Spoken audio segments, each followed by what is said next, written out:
মুফতি এই আমির হামজা। এখন জ্বালানি এবং বিদ্যুৎ প্রতিমন্ত্রী যে লোকটা ইকবাল হাসান মাহমুদ টুকু, একটা নাস্তিক এবং ইসলাম বিদ্বেষী, আপাদমস্তক ইসলাম বিদ্বেষী।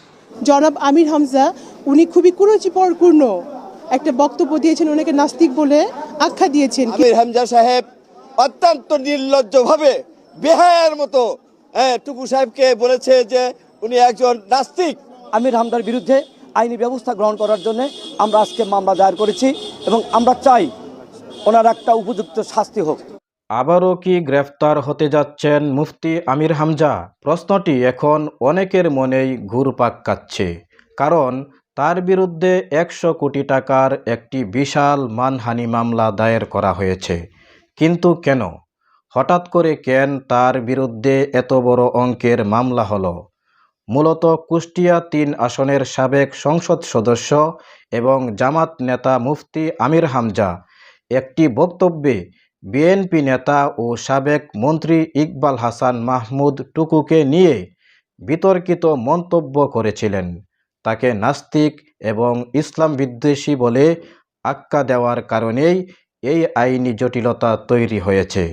চলুন, ঠিক কোন বক্তব্যের কারণে এই মামলার সূত্রপাত, সেই ভিডিও ফুটেজটি আগে দেখে নেওয়া যাক। এখন জ্বালানি এবং বিদ্যুৎ প্রতিমন্ত্রী যে লোকটা ইকবাল হাসান মাহমুদ টুকু, একটা নাস্তিক এবং ইসলাম বিদ্বেষী, আপাদমস্তক ইসলাম বিদ্বেষী। আপনি যদি বলেন উনি জামাত ইসলামী বিদ্বেষী, সরমনাই পীরের বিদ্বেষী, না, উনি ইসলাম বিদ্বেষী। ওনার বক্তব্য কালকে দেখেছেন। এই দেশে ধর্ম প্রতিষ্ঠা করার জন্য নাকি মুক্তিযুদ্ধ হয়নি।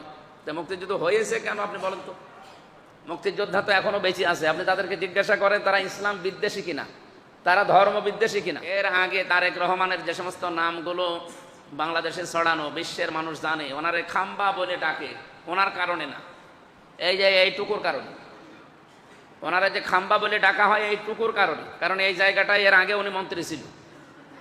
উনি এই সমস্ত জায়গাগুলোতে দায়িত্ব পেলে কি হাহাকার লাগে। আপনি এখন এই যে মজমপুরে তেল পাম্পে যান, বিআরবি কেবলের তেল পাম্পে যান, মন্ডল ফিলিং স্টেশনে যান, কি অবস্থা দেখেন তো, কি হাহাকার চলছে, কত মানুষের জীবন বিপন্ন এখন আপনি টের পাচ্ছেন।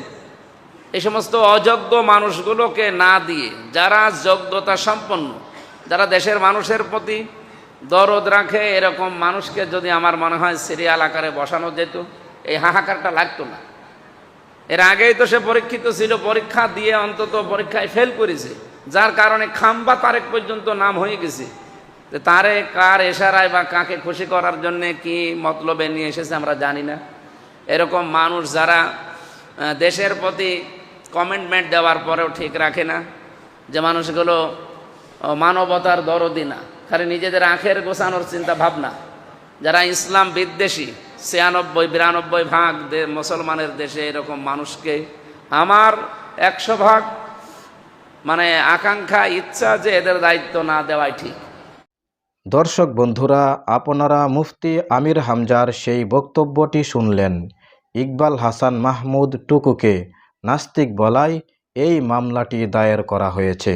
তবে বিষয়টি শুধু মামলাতেই সীমাবদ্ধ নেই।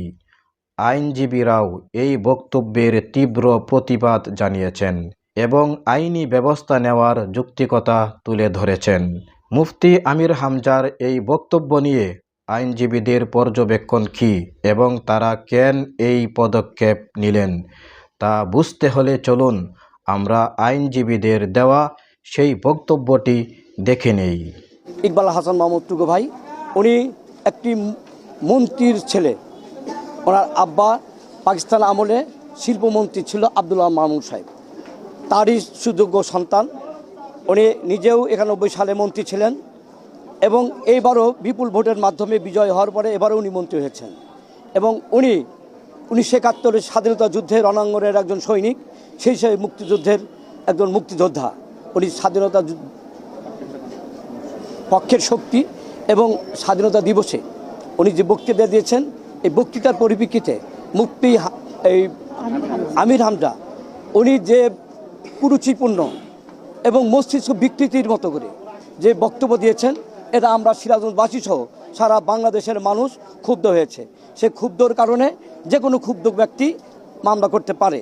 সেই ক্ষুদ্রতার কারণে, আমাদের নেতা হওয়ার কারণে এবং আমরা সিরাজগঞ্জবাসী মর্মাহত হওয়ার কারণে আমরা ওনার বিরুদ্ধে একটি আইনি ব্যবস্থা গ্রহণ করার জন্যে, আমাদের আমির হামজার বিরুদ্ধে আইনি ব্যবস্থা গ্রহণ করার জন্যে আমরা আজকে মামলা দায়ের করেছি এবং আমরা চাই ওনার একটা উপযুক্ত শাস্তি হোক। 26শে মার্চে উনি মুক্তিযোদ্ধাদেরকে নিয়ে যে প্রোগ্রামটা করেছিলেন, সেখানে উনি মুক্তিযুদ্ধের সপক্ষে উনি বক্তব্য দিয়েছিলেন। তো সেই বক্তব্যকে কেন্দ্র করেই জনাব আমির হামজা উনি খুবই কুরুচিপূর্ণ একটা বক্তব্য দিয়েছেন, ওনাকে নাস্তিক বলে আখ্যা দিয়েছেন। কিন্তু নাস্তিকের ব্যাখ্যা কিন্তু আমরা সবাই জানি।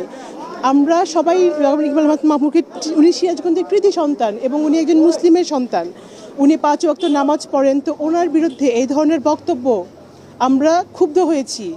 একজন নাস্তিক কাকে বলে, নাস্তিকের যে ডেফিনেশন, সেই ডেফিনেশনটা তাকে দেখতে হবে। উনি কেমন করে বলতে পারেন যে আপাদমস্তক উনি নাস্তিক?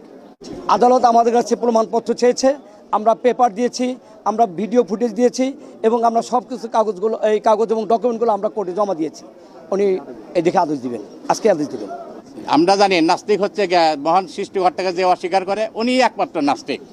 কিন্তু ইকবাল হাসান মাহমুদ টুকু সাহেব মসজিদ মাদ্রাসার সাথে যুক্ত আছে, হাফিজে মাদ্রাসার সাথে যুক্ত আছে, কবরস্থানের সাথে যুক্ত আছে এবং বাংলাদেশের ম্যাক্সিমাম বিভিন্ন জায়গায় উনি ফাউন্ডেশনের সাথে জড়িত আছে। এমন একজন সামাজিক ব্যক্তিত্ব, গ্রহণযোগ্য ব্যক্তিত্বকে উনি সম্পূর্ণ রাজনৈতিক প্রতিহিংসার বশবর্তী হয়, হিংসা আক্রোশের বশবর্তী হয় উনি আমাকে নাস্তিক বলে সম্বোধন করছেন। আমরা সিরাজগঞ্জবাসী ব্যতীত এবং আইনজীবী সমাজ ব্যতীত। মুফতি আমির হামজা সাহেব উনি গত 29 তারিখে পত্রিকা আসছে এবং বিভিন্ন সামাজিক অনলাইনে ব্যাপকভাবে প্রচারিত হয়েছে, যার পরিপ্রেক্ষিতে এই আমির হামজার বিরুদ্ধে এই মামলাটা 500 ধারা দণ্ডবিধি 500 ধারা মানহানির মামলাটা দায়ের করা হয়েছে। মাননীয় জ্বালানি ও বিদ্যুৎ মন্ত্রী জনাব ইকবাল